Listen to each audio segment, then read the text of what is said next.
If you're going to take any AI screening, whether with Outlier or whether with Handshake AI or any other AI remote job platform out there, here are a few tips or a few things you should take awareness of to make your screening successful. You know, some things are so simple that people fail it. Yes, and some things can be so simple that they are so difficult. I never thought this would be very important until in the community I realized that a lot of people need to be, tutored on how to do a proper screening, whether on Outlier or whether on Houseshake AI or any other AI remote job platform out there. So the first thing I want to talk about is this. Why exactly are you even doing screening? Why are you being screened? Yes, I wish I could log into one of these accounts. I'm making this video from Nigeria. I can't log in right now. But then let me explain this quickly. Why are you being screened? You are being screened because screening tests one, your eligibility for the selected project. See what I mean by the selected project? If, for instance, I'm making this application from, let's say, UK, all right, and these are generalist opportunities from UK, okay. So from here, when I scroll down, you see that there are other options below. All right. So this is exactly what I mean by projects. Now, the kind of screening you will receive if you select this project is different from what Outlier will give you if you are choosing to contribute to this project. In fact, if you have not seen that video where I talked about projects, what necessitated projects for these AI companies, you should see that video on A to Z of Outlier. I think it's one of the recent videos I posted. Take your time. It's called A to Z of Outlier for a reason. So go through that video, understand what happens at not only Outlier but with all these proliferating AI platforms. So that's by the way. The point I'm trying to establish here is that screening tests your eligibility for the selected project. So if you see that video and understand how these AI agencies create projects, then you will understand exactly why and how they do their screening. So the screening questions you expect if you join this expert community is not what you expect if you join this other expert community. Having established that fact, let's continue. So I said that screening tests your eligibility for the selected project and also the true identity of the account owner.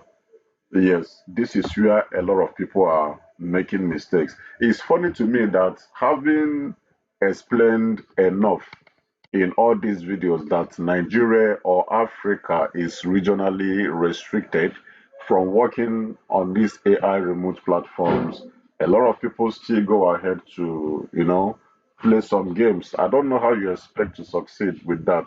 It doesn't work. It doesn't work. So let me set it as a rule right now. Screening must be done by the account owner. Do you understand this? Screening must be done by the account owner. So fake IDs do not work here. Do you understand me? It doesn't work.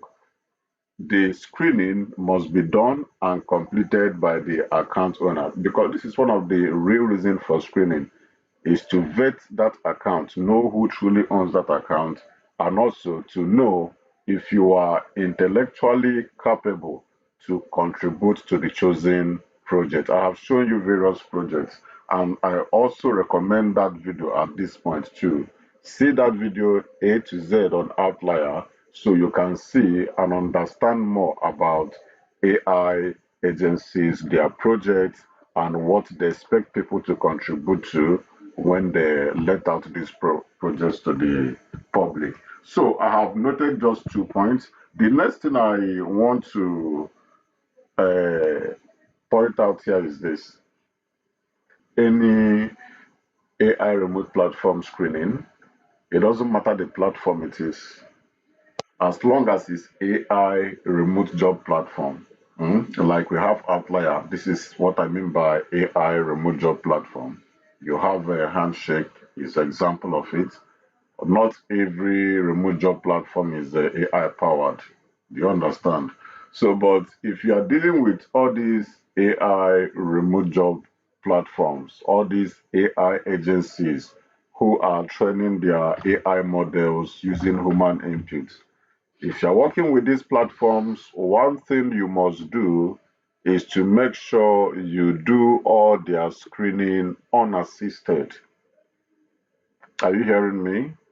You do the screening unassisted. Don't use ChatGTP or any other AI. Okay? Do it unassisted. Don't let somebody else be feeding you answers from the background. Do it unassisted. It is just that simple. In fact, the screening questions are not usually very difficult as compared to the questions you will meet during the onboard process. The screening phase is it doesn't take more than 30 minutes. The questions are usually based on the project and for them to have access to your camera and your microphone is simply what they do. Now, after verifying that and having you contribute to that project, that is it. You are screened. The next stage is where you are taken to the onboard stage. And this is exactly what screening looks like. Now, let me give you a quick recap of the things I have told you. I told you that number one, what screening does for you is to, or what screening does for Outlier or any other platform out there is to help them test the eligibility of the candidates, okay, for the selected projects. Yes. And then also to verify or validate the true account owner of that particular uh, account. So it's just that simple. And I told you too that this screening must be done by the account owner. So don't forget, it must be done by the account owner. Don't try to manipulate the process. Let it be done by the account owner. And I also told you that you need to do it unassisted. Do you understand me? This is the step where you do that screening. It is at this stage three. That's where you validate your skills. You understand me? Even though you have confirmed the identity, I understand that. All right.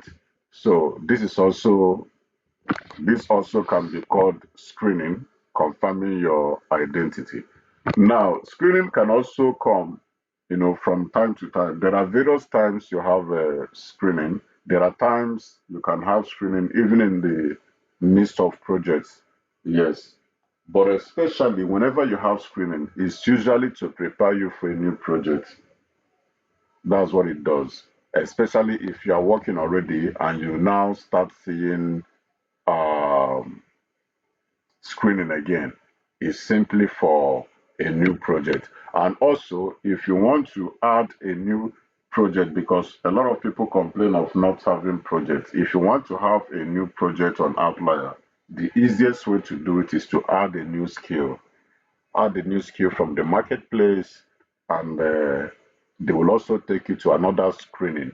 That screening will validate your eligibility for that selected skill. It will also validate the true ownership of that account. So you see that this is the two major roles of screening: validating who owns the account and knowing how far you can intellectually contribute to the chosen project. So that's how it works. That's how it works. Expect screening once in a while, whether outlier or handshake. Expect it. It will always come. Apart from the one you meet here, this is where you meet this one I have just discussed. Is here rather, this step two, where they confirm your identity and confirm actually your contribution. Yes, this is the onboard stage, these three. So I'm saying that the questions here are not as difficult as the questions here. But now, for your account to work, for everything to be okay, the most important thing is pass this stage, confirm your identity, have that screening passed. As for this, then in the community, we take care of that. All right, so that's by the way. Um, I think you already understand what screening is right now. So, like I said, it will always come once in a while, and that would be to validate your skills and to also reconfirm who owns or manages that account. So it's just that simple. That's how this works. I hope this video is helpful. Thank you very much.